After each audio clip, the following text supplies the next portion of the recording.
We're ready to get started. Again, welcome to this week's office hours for ESG and ESGCV. My name is Shavonna McCaleb, and I am today's moderator. If you are just joining us, please go to the chat and introduce yourself with your name and the region you represent. As a reminder, this office hour session is being recorded for public record. How to ask a question. All questions must be submitted in the chat. Please type your organization and question into the chat box. The team will read questions out loud at the end of the presentation and will provide answers throughout the presentation in the chat or out loud at the end if time permitting. As time allows, we will also unmute folks to ask questions live. Alongside our presenters, we also have several HCD staff, including ESG representatives, ESG CV grant administrators, and other consultants who can help to answer questions during the Q&A session. If we cannot answer a question, we will either get back to you or recommend that you complete a HUD AAQ. Please note that both the slides and the recording will be sent to all participants within 1 week of today's session. The agenda for today's office hours includes ESG updates and resources, ESG CV updates, office hours updates, upcoming trainings, ESG CV Q&A, and today's spotlight session is documenting VAWA compliance. And now I will hand it over to Anthony. Thank you, Shavonna. Good morning, everyone. Just 2 quick announcements. The BOS award announcements are going to be announced this month. Sarah is moving those through the approval process now. Next slide, please. And if you need to reach out to us, you can reach out to your ESG team representative, and our contact information is listed on the screen.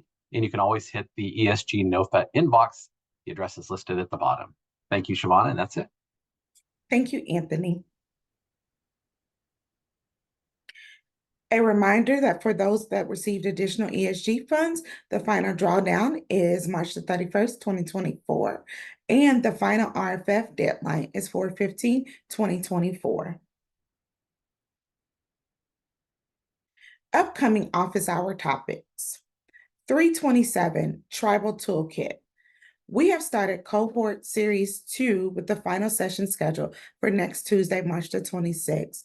The series this time includes fewer sessions with longer run times of 90 minutes. Session 2 focuses on how to translate prioritization schemes into an assessment, a look at existing template and tools, and how to monitor and evaluate the tool that your agency is using. Are there any questions at this time? Okay. How to contact us. If you have any further questions, please contact us. Annual ESG, please reach out to your annual ESG representative or ESG NOFA at hcd.ca.gov. And ESG CV, please reach out to your grant administrator. And now I will turn it over for our spotlight series, documenting VAWA compliance. Good morning, everybody, and welcome to our Documenting VAWA Compliance presentation today. We've got a lot of great content for you. We also have a lot of great content for you, and so I'm going to do my very best to talk quickly and move us briskly through slides. I know Kristen's going to do the same. My name is Gordon Levine. My pronouns are he, him, and I am a TA provider with ICF. Kristen, my co-presenter, would you care to introduce yourself as well? Sure thing. I am Kristen Delkamp. I'm an ESG CV grant administrator. My pronouns are she, her, and I'm just very happy to be here with all of you today. Thanks. Wonderful. Thank you, Kristen. And I confess, I was thoughtless. I excluded a slide that really ought to have been in the slide deck, which is a content warning that we try to include with all of our VAWA and survivor housing materials. VAWA, or the Violence Against Women Act, necessarily does involve discussions of topics that can be triggering for folks, including sexual violence, sexual assault, domestic violence, human trafficking. And so, one, we want to flag that although there isn't any triggering imagery and shouldn't be any triggering discussions as part of this presentation, which really is focused on compliance with regulatory elements, We recognize that just because something isn't explicit doesn't make it not triggering. And so in the event that you are feeling woogie and need to step away, please do that. If you need to bounce, please do that. This session is being recorded, and so you can always come back to it later as you need. Other than that, we hope that you find this informative and valuable. Next slide, please. So today we're going to be talking about two things. One of them is VAWA compliance requirements, specifically what's required at really three different levels. One is at the system level for COCs and ESG recipients. One is at the direct subrecipient level, so folks who receive money directly from HCD under the ESG program. And finally, what you need to do as a service provider, someone who actually delivers services to folks. We're also going to talk about documenting VAWA compliance, which is how you establish that you did comply with all of those things at each of those levels. Finally, you'll note that we say not just ESG recipient and subrecipients here, but we're talking about COCs. It's because most of the same requirements apply to ESG recipients as do COCs, and COC recipients as do ESG providers. And so it's just killing two birds with one stone to talk about them both at the same time. Next slide, please, and over to you, Kristen. Thank you so much, Gordon.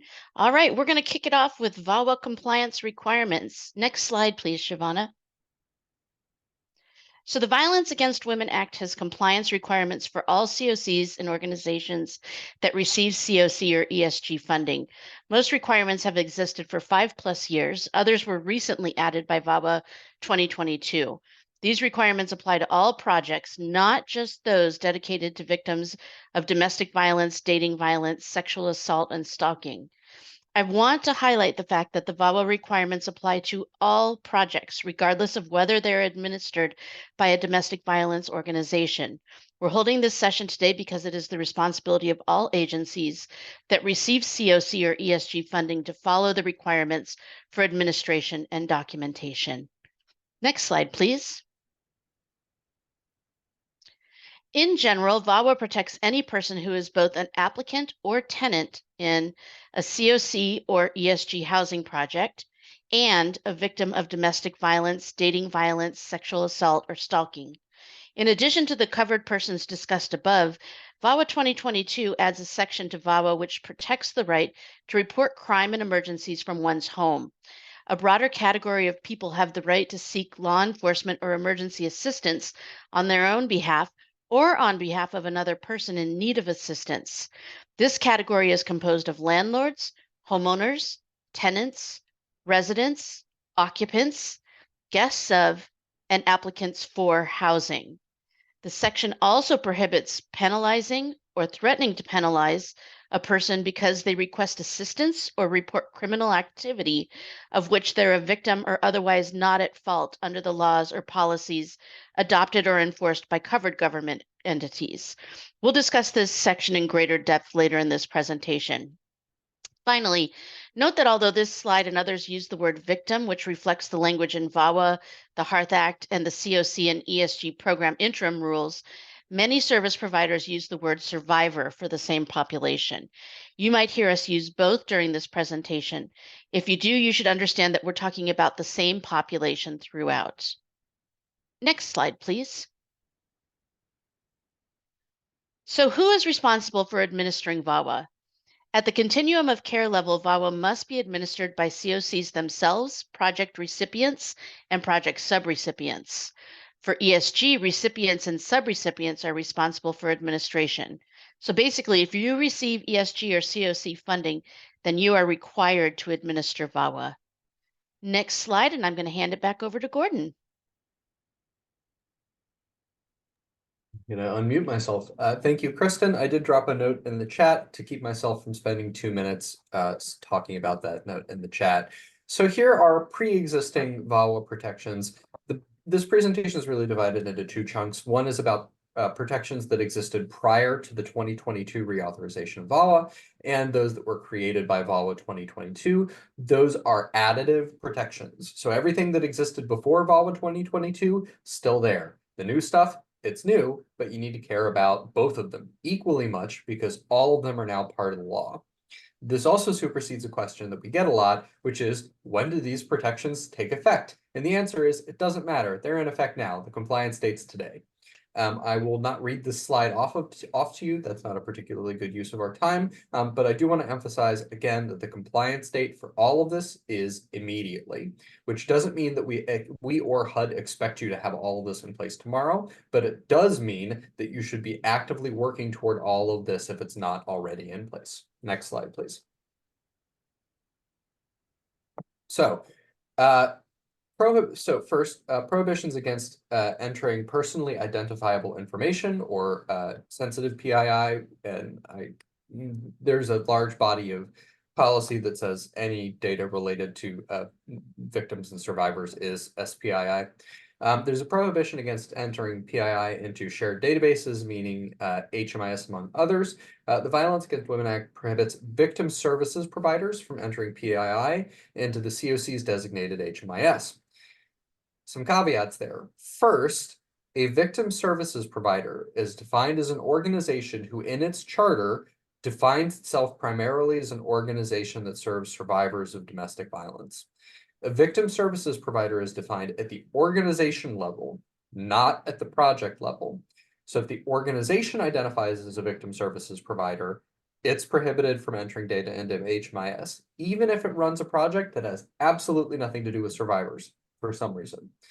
By the same token, an organization that does not identify as a victim services provider, that does happen to run a project that is primarily or exclusively for survivors, that project can enter and must enter data into the COC's HMIS and should not enter data into a comparable database instead. The prohibition is at the org level, not at the project level. Another thing is this doesn't prohibit victim services providers from participating in coordinating activities like case conferencing. And in fact, you ought to do that. Instead, what COC and ESG providers are encouraged to do is work with victim services providers to determine how everybody can most effectively adhere to your VAWA requirements, such as this prohibition against entering data, while still ensuring that you effectively deliver services to all of your participants. And what that really means is it's a little extra effort to make sure you include your VSPs in case conferencing and system planning, but that there are substantial advantages and HUD expects you to take advantage of that. Emergency transfer planning. 2 bullets is not enough to talk about this, and so we're going to do 2 bullets and then just move right along. An emergency transfer plan is a process by which each COC and each ESG recipient, or in the case of California, each ESG direct subrecipient, establishes this plan to ensure that participants who are already living in subsidized housing under the COC or ESG programs, and basically any other federal housing, who are either at imminent risk of domestic violence reoccurrence or victims of sexual assault on the premises of their assistant unit, can quickly transfer to new safe housing. So let me say that again. Emergency transfer plans establish how people who are already in ESG housing can request a transfer from their current unit to a new safe housing unit if they are at risk of domestic violence, where they currently are, or if they experience a sexual assault or domestic violence, where they currently are. It's a critical protection. It's complicated, it requires thoughtful engagement and planning, and it's like a whole other presentation. We've got a link at the end to a resource about this. We did a whole presentation on the HUD side about it last summer, and that's all we're going to say about it today. Next slide. And back over to you, Kristen. Okay, let's talk about requests for VAWA protections a little more. When an applicant or participant requests protections under VAWA, when they request protections under VAWA, the covered housing provider, which includes both the recipients or subrecipients and property owners or landlords, may choose to request documentation from the applicant or participant. But please note that the covered housing provider is not required to request documentation. If the covered housing provider does request documentation, the applicant or participant is required to provide one supporting document. The applicant or participant can choose what document they provide. The only requirement is that the document must establish that they qualify for VAWA protections. Documentation may be in the form of a self-certification. Finally, Please note that the optional self-certification form previously provided by HUD, listed as HUD 5382, has expired. HUD is actively working on revising this and other forms that we'll mention during this presentation. You can expect to see revised versions of these forms as HUD completes them. Next slide, please. So this slide provides a visual for applicant or participant documentation of need for VAWA protections. Note that requests for documentation come from the covered housing provider, note that requests for documentation from the covered housing provider must be made in writing to the applicant or participant and must give the applicant or participant at least 14 business days to respond. If a covered housing provider receives documentation that contains conflicting information, including certification forms from 2 or more members of a household, each claiming to be a victim and naming one or more of the other petitioning household members as the perpetrator, the covered housing provider may require an applicant or participant to submit third-party documentation. Applicants and participants must have at least 30 days to respond to the request for third-party documentation. Next slide, please, and back to Gordon. All right. The notification of occupancy rights under VAWA. This one is always a little hard to get your head around. Applicants and participants have to be informed of their rights under the Violence Against Women Act at multiple points during the application and participation cycle. At minimum, the notice has to be provided when they are admitted to or begin receiving assistance, are denied admission or assistance, receive notification of eviction, and are notified of termination of assistance. They have to receive the same notice at all of those times at minimum. The notice has to explain all of the VAWA protections that exist under 24 CFR 5/2005, including the right to confidentiality and limitations. These are usually referred to as the occupancy rights under VAWA. These existed in a HUD form. That form has also expired. No, we don't know when they'll be out, but it should be soon. The new forms, rather. This is one where I see providers get tripped up, and I am going to go off book for 20 seconds here, because it seems like we're giving this form out like constantly to people who don't need it. And that is, to an extent, that's true. But the reality is that when each of these are moments when a person might want to activate these protections, and if these protections are not enunciated to participants at this time, they may not be aware of them. They may not be aware up here. They may not be aware with immediacy that they exist. And the act of providing the notice can prompt folks to activate these protections. And this is codified in law because there's a large body of evidence that says if you don't do this, then people won't activate these protections. Does it require you to do a lot more printing of things? Absolutely, it does. Does it require you to keep a pretty good idea, lens on whether a landlord is attempting to evict a participant and now you've got to provide somebody a form? Yes, but at the end of the day, it is for participants' benefits. Thanks for letting me go off book. Next slide. Kristen, you're back up. Okay, so we've got a what looks like a rather complex diagram here that we're going to go ahead and break down. So under VAWA, applicants for assistance and tenants cannot be denied admission or denied assistance or terminated from participation or evicted from housing, either on the basis of or as the direct result of the fact that they are or have been the victim of domestic violence or dating violence or sexual assault or stalking, if they would otherwise qualify for admission, assistance, participation, or occupancy. So that's breaking it down there, but the most complicated part of this prohibition is determining whether a given condition is the direct result of the fact that a person is or has been a victim of domestic violence. These conditions are known as adverse factors, and Gordon's going to go into some detail on adverse factors now. Next slide, please. Thank y'all. I'm kind of going to go into some details. I stole some of this from an earlier presentation, and I cut about 6 slides on adverse factors because it was just like it was so long. So an adverse factor is any factor that can be used to deny admission or assistance, terminate assistance or participation, or evict a tenant from housing. An adverse factor that is the direct result of domestic violence cannot be used to take any of those actions. So on the surface, adverse factors often look unrelated to domestic violence and seem to be legitimate reasons for denying, terminating, or evicting housing or assistance. But they can be the result of an underlying experience of domestic violence, dating violence, sexual assault, or stalking.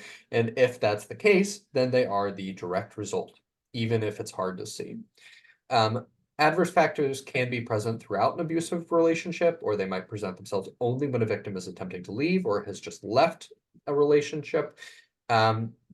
We've chosen to omit the many slides in which we discuss specific adverse factors because fundamentally it's hard to capture everything that could be an adverse factor because anything in theory could be an excluded adverse factor. This list is just like top level common adverse factors: poor credit history, poor rental history, a criminal record, and a failure to pay rent are some like red flag things that you're going to want to look at for adverse factors. This HUD notice that we've got here on the page, I'm going to drop a link to that in the chat. But this HUD notice is where we're drawing some of this information from. It has a much more exhaustive list of adverse factors. I encourage you to read it at your leisure.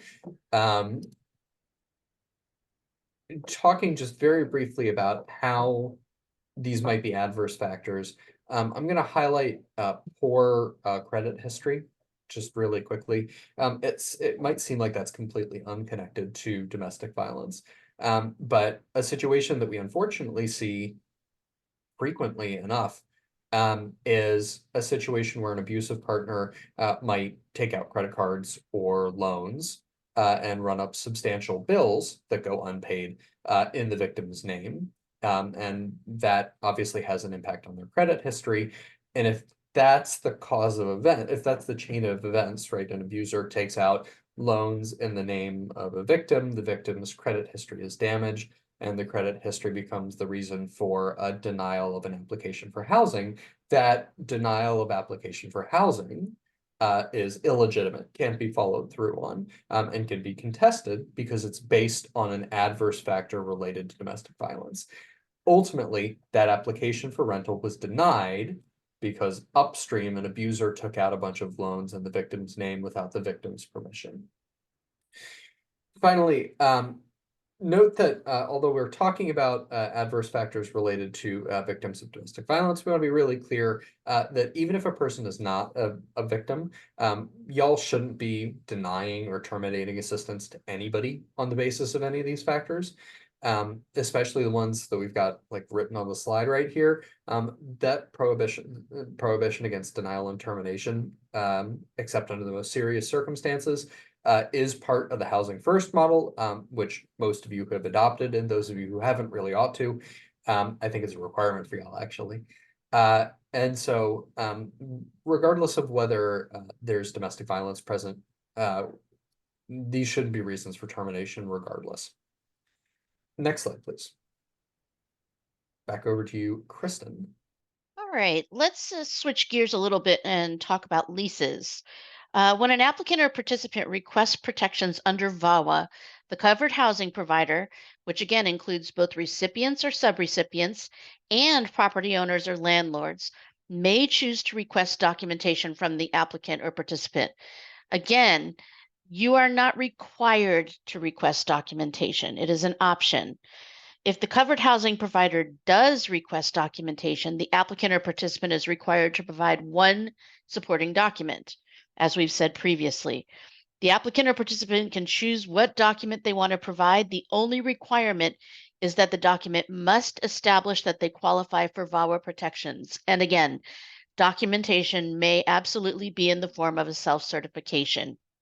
And as previously noted, HUD 5382 has expired, and HUD is actively working on revising this and other forms. You can expect to see the revised versions of these forms as soon as HUD completes them. Next slide, please.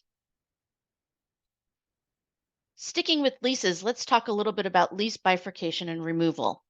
A covered housing provider may bifurcate a lease or remove a household member from a lease in order to evict or remove or terminate occupancy rights or terminate assistance to a household member who engages in criminal activity directly relating to domestic violence, dating violence, sexual assault, or stalking against an affiliated or other individual, without regard to whether the household member who is engaging in criminal activity is a signatory on the lease, and without evicting, removing, terminating assistance to, or otherwise penalizing a victim of that criminal activity who is also a tenant or lawful occupant under the lease.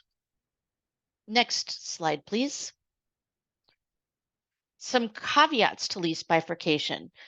When an applicant or participant requests protections under VAWA, the covered housing provider, which includes both recipients or subrecipients and property owners or landlords, may choose to request documentation from the applicant or participant.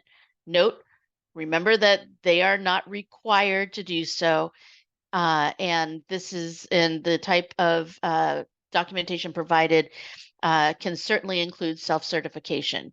But some additional considerations and caveats on lease bifurcation include if bifurcating results in removing a household member who would otherwise be eligible, the recipient or subrecipient must provide 90 calendar days for them to establish eligibility under the same program, or establish eligibility under another covered housing program, or find alternative housing. The recipient or subrecipient may extend 90 calendar day period by 60 days at their discretion, but the period cannot be extended beyond the duration of the lease. Next slide, please, and back over to you, Gordon. Muted. All right, back over to here. This slide's mislabeled. It says who's covered, but really this is our 2020 VAWA 2022 reauthorization. Here's all the new stuff that has been built into VAWA as of this year. This list is not exhaustive, and it excludes some cross-cutting changes that affect both COC and ESG program, such as creating a new Office of Gender-Based Violence within HUD. There is on ECFR, there is a document called HUD's Overview of Applicability of VAWA 2022, which HUD uses to explain in detail what they're doing with VAWA 2022. Yeah, that's what we got. This is what we're going to be looking at today, and then I do have the link to that that Federal Register publication of here's what's going on with HUD and VAWA 2022. We're going to talk through these items today. Next slide, please. So one of the largest changes is that HUD is, the federal government expanded the definition of domestic violence. The expansion, the definition is much more completely defined in the Violence Against Women Act, which is 2 CFR 5/2005. We are not trying to repeat the whole thing here because it'll take us 20 minutes. But what we want to highlight is that it now includes misdemeanors and felonies that are committed by current or former partners of the victim under the family or domestic violence laws of the jurisdiction receiving grant funding. So in other words, VAWA hoovers up any state or local misdemeanors or felonies and says these are domestic violence as far as VAWA is concerned. And it also explicitly now includes verbal, psychological, economic, and technological abuse, regardless of whether it constitutes criminal behavior or not. The upshot for many of us in the housing world, in the ESG world, is that the Category 4 definition is going to be amended. The amended definition is what you've got on the screen right there. Anything in blue text is new. Anything struck out in blue has been removed. And the upshot is fleeing or attempting to flee has been replaced with experiencing trauma or a lack of safety related to fleeing or attempting to flee. So trauma and a lack of safety are the big additions, but trauma especially. Again, traumatic is one of the criteria in addition to dangerous and life-threatening. And it doesn't need to be domestic violence itself. It can be related to the violence against the individual or family member. And finally, it strikes out the requirement that qualifying under Category 4 requires you to not have other support networks, primarily because it's difficult to discuss what is or isn't an appropriate support network for someone who's experiencing domestic violence, for reasons every VSP in the audience is like nodding along with. And we're noting finally that permanent housing must be safe. The goal of ESG is to get folks into safe permanent housing. The note here, the important note here is that this definition is not yet in effect. So HUD has to engage in rulemaking to implement it, and it hasn't done so yet. It will, but it hasn't done so at this point. I think the deadline for that is May 2025. Don't quote me, May 2025. It's a while out, but COCs and ESG recipients may choose to adopt this definition before HUD does, but HCD has not yet chosen to do so, or has not done so at this time. And so the key point there is that subrecipients can't choose to adopt this definition. It has to be done at the HCD level. The only word of caution that I have here is that if your COC wants to, on the COC side, adopt this definition, and that's different from the ESG definition of Category 4, you could get into a little bit of, not trouble, but confusion. And so I would really encourage you to try and keep those two things in lockstep so that folks aren't qualifying as fleeing domestic violence under one definition and not another definition. Next slide, please. Back over to Kristen. All right. So VAWA 2022 makes it illegal for public housing agencies, property owners, and property managers to retaliate against participants in covered housing programs who exercise their rights under VAWA. So an overview of the prohibition: public housing agencies and property owners or managers are prohibited from discriminating against persons for opposing any act or practice made unlawful under VAWA, or because that person testified, assisted, or participated in any manner related to exercising rights under VAWA.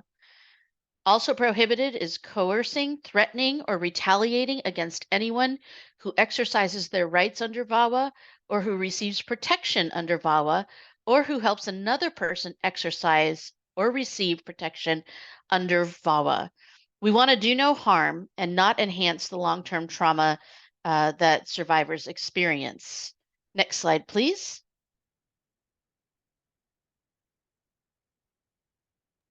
Okay, and I think that's back over to me. So we have new eligible COC program activities. This is obviously not relevant to the ESG program, but we wanted to keep it in here because many of you are also COC program recipients. Under the COC program, all grants now have access to the VAWA budget line item that includes existing and renewal projects, or existing and new projects rather, as of the FY 2023 NOFO, last year's NOFO.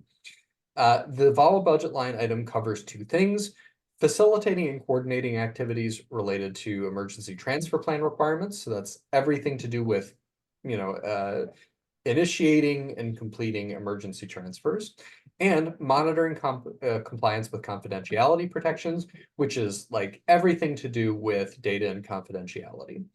The VAWA budget line item is a new budget line item like supportive services or rental assistance. It's separate from admin. It's not subject to the admin cost cap. You can put money into it for days if you want to. I will note that renewal projects will notice that there is no new money available for the VAWA budget line item. No new money was added for that. This is a private contract, I can say this. That does strike me as an issue. The question's been raised. I have no idea what HUD might do with it.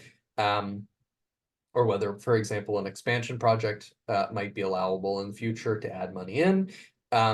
Regardless, there is a new resource available on the HUD exchange that goes into really exhaustive detail on what you can do with this new VAWA budget line item. Many of the things in there are going to be really surprising because they go so far beyond what COC and ESG are usually capable of. And the VSPs in the audience will look at that and say, that looks a lot like VOCA or FIPSA. That's because it does. Next slide, and back over to you, Kristen. All right. VAWA 2022 makes explicit that HUD and the Department of Justice have the authority to directly enforce the provisions of VAWA. This is related to compliance review, with more information to come from HUD. The Office of Fair Housing and Equal Opportunity, also known as FHEO, has a notice about VAWA enforcement authority and information about filing VAWA complaints. The slides that you'll receive following this presentation include the links to both the VAWA enforcement authority and how to file a complaint. And I am going to go ahead and just drop those links into the chat right now. And we can just take a look here. We can move to the next slide. And Gordon, back to you. Yeah, hard to sum those up. Yeah. No question there. So HUD is going to establish a compliance review process for VAWA requirements.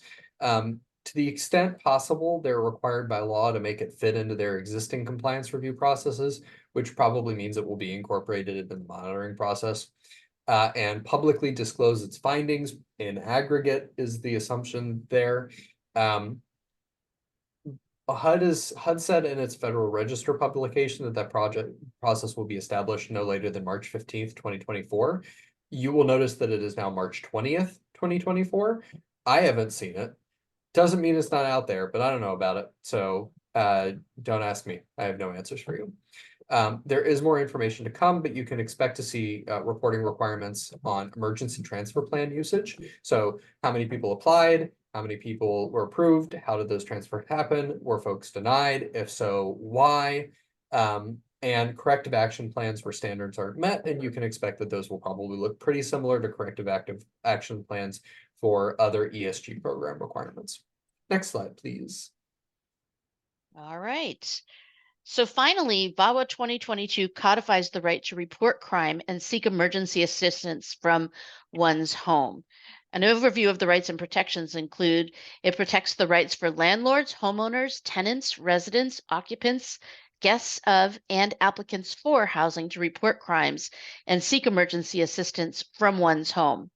It prohibits penalizing or threatening to penalize people for requesting emergency assistance or reporting criminal activity for which they were not at fault. And finally, CDBG participating jurisdictions are responsible for reporting compliance with this protection. It should be noted that prohibited threats include, but are not limited to, the threat of loss of assistance and the threat of eviction. Again, we want to do no harm, so we want to make sure that these protections are in place for those who may need or who require VAWA assistance. Next slide, please. And that's it. Gordon. I think that's it. Yeah, all right, we did that in record time. Time really flies when I'm not going off book for 20 minutes. So I think we do have some questions in the Q&A, but we want to encourage y'all, if you do have questions and you have not yet asked them, please do drop them in the chat or the Q&A. We'll get them uplifted and try to answer them.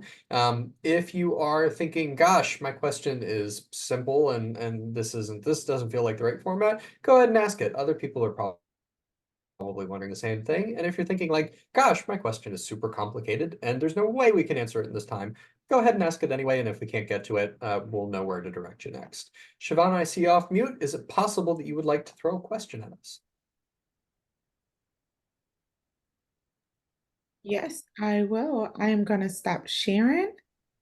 And then I will read the questions, see if there are any in the chat. Give me just 1 second. Okay, so this one is a long one. It says, our agency does not bar clients for any other reason, for any of these reasons, but we do try to house clients with all of these factors. If they are being denied from private landlords housing for those issues, are there any kind of VAWA protection for appealing their decision due to those adverse factors? So I'll go ahead and take this one because it's an important question. We get asked it a lot, and it's sticky. So the letter of the law is that VAWA applies the protections that we talked about today apply to federally subsidized housing and federally subsidized housing programs. So ESG, COC, Section 8, emergency housing vouchers, SSVF, PATH, RI, so on and so on and so on and so on and so on. If the federal government's subsidizing it, it's almost certainly covered by all of these exact same protections, home ARP. So the rub on that one is that landlords, private landlords who are offering market rate units are not required to abide by the protections, recognize the protections and prohibitions of Violence Against Women Act, unless they accept the federal funding. And so often in ESG, which uses a tenant-based rental assistance model, what that means functionally is that landlords can deny people based on adverse factors that are related to domestic violence, but they can't evict on the basis of those factors. Because once they've accepted the funding then comes with the federal legal attachments. The reason that I'm saying that this is sticky, though, is because I want to make sure y'all catch that there are situations where a landlord would be accepting money before they're accepting participants. And so those are landlords with project-based units. Those are landlords that are accepting a unit without a participant in it yet. And that's more applicable to other programs than to ESG. But if you've got a Section 8 landlord who's operating a project-based voucher program, for example, or you've got a landlord for the COC program who has a sponsor-based unit, and the lease is with the project, with the organization.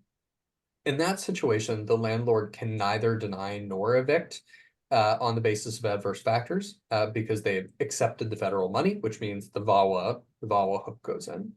But at the end of the day, if a participant goes to a landlord and says, "Hi, I've got federal money and also poor credit history, and I've got a voucher, poor credit history, and the credit history is the result of domestic violence," the landlord can deny on the basis of that, unfortunately.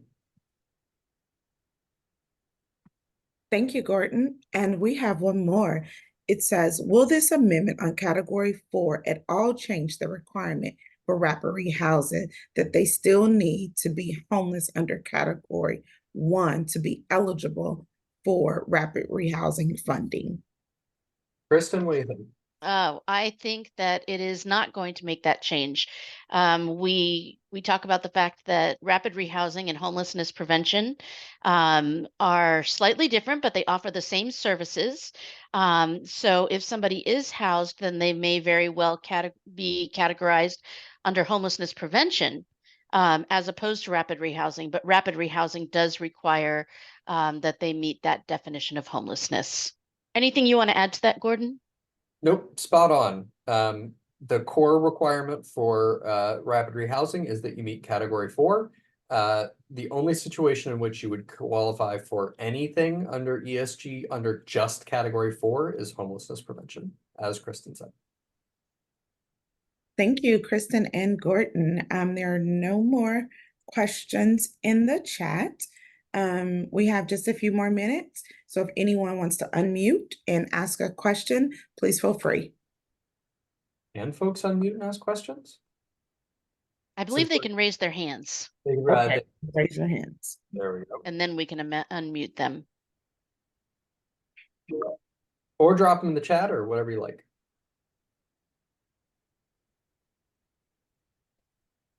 I see one from Michael. They directed me to these office hours. Help me out here, Michael. What are you getting at? I answered the question in writing. I'll do it again. Ah, cool. What else? Yeah.